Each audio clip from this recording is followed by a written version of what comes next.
ले ओ पिया तू खा मछरी इतने में बोलन शिव कहा यार कौने भाव क मछरी पायु तू लुगाई बुराई जग से गावे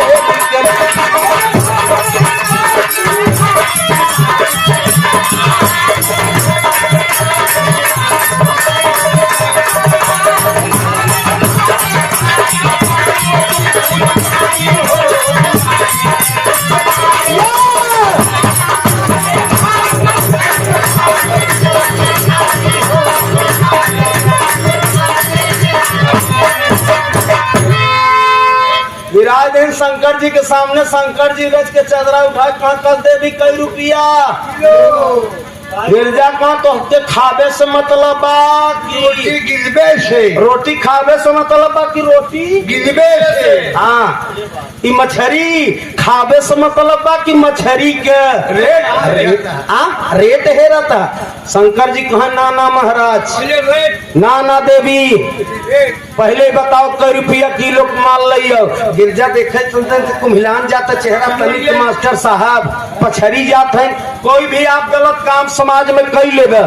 हम आपको बुराई के तुम्हारे कहिए तो आपके सामने कितना बड़ा खुश हो आप खुद महान है जानत हो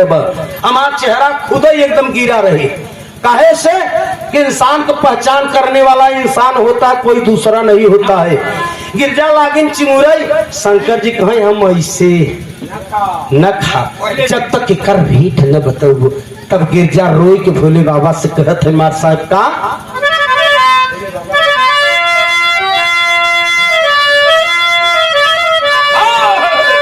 भोले बाबा पूछे थे गिरजा रोवत है कि महाराज अब सच्चाई पूछे थे तो बताओ थे का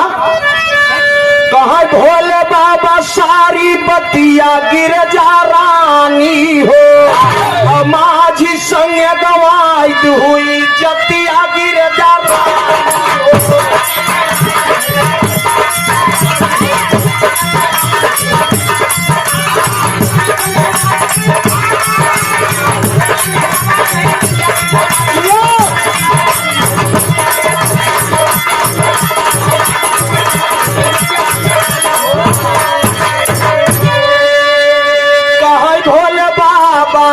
कैलू बड़ा खामी हो और तोहर में कपरवा पर अब दुश्मनिया हो